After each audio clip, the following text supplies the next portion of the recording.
हिमाचल प्रदेश में कांग्रेस विधायक कुलदीप सिंह राठौर ने बीजेपी में लगातार शामिल हो रहे नेताओं को लेकर अपनी प्रतिक्रिया जाहिर की है। कुलदीप सिंह ने कहा कि बाहरी लोगों की वजह से बीजेपी को चुनाव में परेशानियों का सामना करना पड़ेगा। इसके साथ ही उन्होंने प्रदेश की लोकसभा सीटों पर कांग्रेस की जीत का दावा भी किया।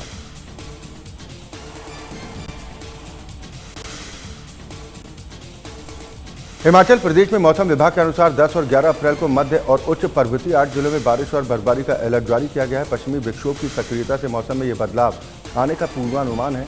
राजधानी शिमला समेत प्रदेश के सभी क्षेत्रों में सोमवार को मौसम साफ रहा। ऊना समेत 8 क्षेत्रों में तापमान 30 डिग्री पार रहा।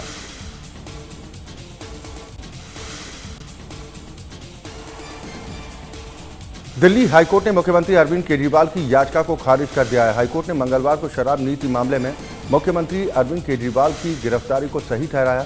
हाईकोर्ट ने कहा कि ईडी ने गिरफ्तारी को लेकर पर्याप्त सबूत पेश किए हैं। कोर्ट ने बयानों को देखा जो बताते हैं कि गोवा के चुनाव के लिए पैसा भेजा गया था।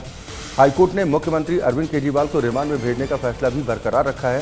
साथ ही कोर्ट ने कहा कि सरकारी गवाहों के बयान किस तरह रिकॉर्ड किए, इस बात पर शक करना कोर्ट और जज पर सवाल उठाने के जैसा है। कोर्ट ने कहा कि 100 साल पुराना कानून है, न कि 1 साल पुराना, कि याचिकाकर्ता को फंसाने के लिए इसका गलत इस्तेमाल किया गया है।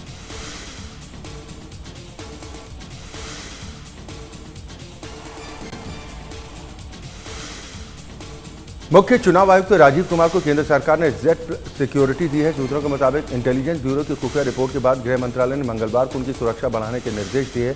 सीआरपीएफ के 40 से 45 जवानों की टुकड़ी अब 24 घंटे राजीव कुमार की सुरक्षा में तैनात होगी। दिल्ली से बाहर जाने के दौरान भी उनकी सुरक्षा में ये सशस्त्र कमांडो साथ रहेंगे। राजनीतिक दलों के हालिया प्रदर्शन और विदेशों से मिल रही धमकियों को देखते हुए राजीव कुमार की सुरक्षा बढ़ाई गई।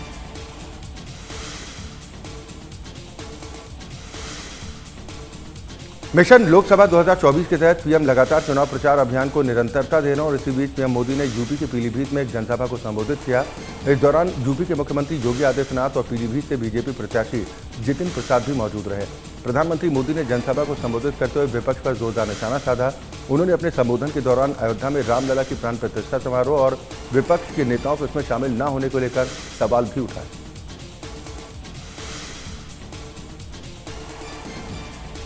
प्रधानमंत्री नरेंद्र मोदी लगातार लोकसभा चुनाव के लिए चुनाव प्रचार में जुटे हुए हैं और इसी कड़ी में प्रधानमंत्री मध्य प्रदेश के बालाघाट पहुंचे, जहां उन्होंने जनसभा को संबोधित करते हुए कांग्रेस पर जमकर निशाना साधा। पीएम ने कहा कि कभी कांग्रेस सरकार अपनी शिकायतें लेकर दूसरे देशों के पास जाती थी, लेकिन अब वक्त बदल चुका है। अब दुनिया के बड़े बड़े देश भारत से अपने मुद्दे पर बात करने के लिए आते हैं।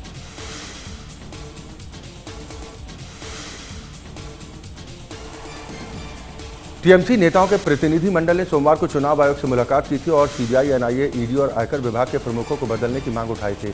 इसके बाद सभी नेता चुनाव आयोग के बाहर धरने पर भी बैठ गए। बाद में जब इन नेताओं को मंदिर मार्ग थाने ले आया गया तो वहां पर भी धरना प्रदर्शन शुरू किया गया।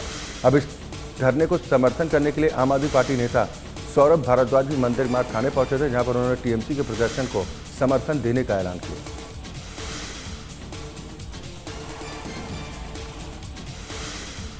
दिल्ली की राउज एवेन्यू कोर्ट ने आबकारी नीति मामले में बीआरएस की एमएलसी के कविता की न्यायिक हिरासत 23 अप्रैल तक बढ़ा दी है।